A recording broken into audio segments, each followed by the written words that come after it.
சட்டமன்றத்தில் சொன்னதெல்லாம் அவர் சொல்லிட்டாரு. அவங்க முதலமைச்சர் முடிச்சிட்டாரு. நான் என்னுடைய இந்த மாவட்டத்திற்கு தேவையானவர்களை சொல்லுகின்றேன். நீங்கள் பதிவு செய்து கொள்ள வேண்டும் என்று உங்களை கேட்டுக்கொள்கிறேன். என்னன்னு கேட்டீங்கன்னா, இந்த ஏர்போர்ட் சமாச்சாரம் நான் நாடாளுமன்ற உறுப்பினராக இருக்கும் பொழுது அந்த துறையுடைய அமைச்சரை சந்தித்து பேசிய பொழுது நாடாளுமன்றத்தில் குரல் கொடுத்த போது கூட அதற்கு ஒரு பதிலை கொடுத்திருக்கின்றார்கள். 150 கிலோமீட்டருக்கு உள்ளே இருந்தால் நிச்சயமாக அந்த விமான நிலையம் வராது என்பதை அந்த துறையுடைய அமைச்சர் சுட்டிக்காட்டியிருக்கின்றார். அது அவை குறிப்பிலே இருக்கிறது என்பதை உங்களுக்கு பதிவு செய்ய விரும்புகிறேன். அதே போல சார் மாங்கா சமாச்சாரம் மாங்கா வந்து இப்ப ஆட்சியில் இருக்கிறாங்க.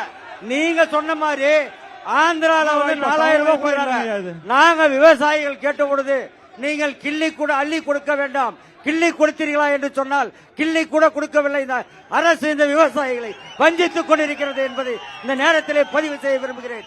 அதே போல என் தொகுதியிலே இந்த 5.25 வருட காலத்திலே பல்வேறு கோரிக்கைகளை வைத்திருக்கின்றேன்.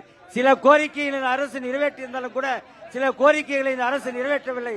நான் என்னுடைய சொந்த முயற்சியினால் அந்த துறையினுடைய அமைச்சர் மாவட்ட ஆட்சியரை அழைத்து பேசி செம்படமுத்தூருக்கு 12 கோடி ரூபாய் அளவிலே மேம்பாலம் அமைப்பதற்கு இன்று துறைக்கு அனுப்பப்பட்டிருந்த செய்தியை இங்கே பதிவு செய்ய விரும்புகிறேன். அதே போல படையத்தாழ்வா கால்வாய் ஏரி, அந்த ஏரி அனைத்து இந்திய அண்ணா திராவிட முன்னேற்ற கழக ஆட்சியிலே வந்தது என்ற காரணத்தினால் அதை கிளப்பிலே போட்டிருக்கிறார்கள் என்பதை இங்கே பதிவு செய்ய விரும்புகிறேன்.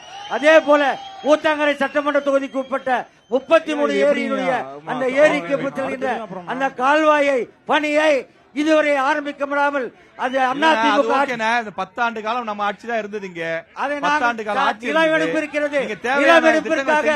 நிலமெடுப்பதற்காக 7 கோடி ரூபாய் ஒதுக்கப்பட்டு நிலம் எடுக்கப்பட்டிருக்கிறது. அதற்கு பின்னால் ஆட்சி இப்ப நம்ம 10 ஆண்டு காலம் நம்மளுடைய ஆட்சி இருந்தது. 10 ஆண்டு காலம் அதிமுக ஆட்சி இருந்தது. நாங்க வந்து அது திட்டத்தை முன்னாள் முதலமைச்சர் ஜெயலலிதா அவர்களுடைய தொகுதி பர்கூர் தொகுதி செஞ்சிருக்கிறோம். சார் நாங்க செஞ்சிட்டோம். Government arts and science college கூட இல்லையா? ஜியோ போட்டோம். காலேஜ் கட்டிய நீ செய்யணும் இல்ல சார். இப்போ 5 வருஷம் முதலமைச்சர் ஜெயலலிதா அவர்கள் ஆட்சிக்கு இருந்ததுக்கு அப்புறமா 10 ஆண்டு காலம் 2011 இருந்து 21 வரைக்கும் 10 வருஷம் ஒரு காலேஜ் கொண்டு வரல அம்மா தொகுதி. அதே மாதிரி பாத்தீங்கன்னா ஒரு தவறான தகவலை சொல்லிருக்காரு சார். ஒகனக்கல் வேப்பனஹள்ளியில இல்ல, பர்கூர்ல இல்ல, என்னது இல்லங்க government arts and science college ஒரு தொகுதியில ஒரு காலேஜ் கூட இல்ல. இருக்கு கவர்மெண்ட் காலேஜ் இருக்கு. கவர்மெண்ட் பர்கூர்ல இருக்கு ஆர்ட்ஸ் அண்ட் சயின்ஸ். தவறான இல்ல, யாரோ தவறா சொல்லிக்கிறாங்க. சரி, ஓகே.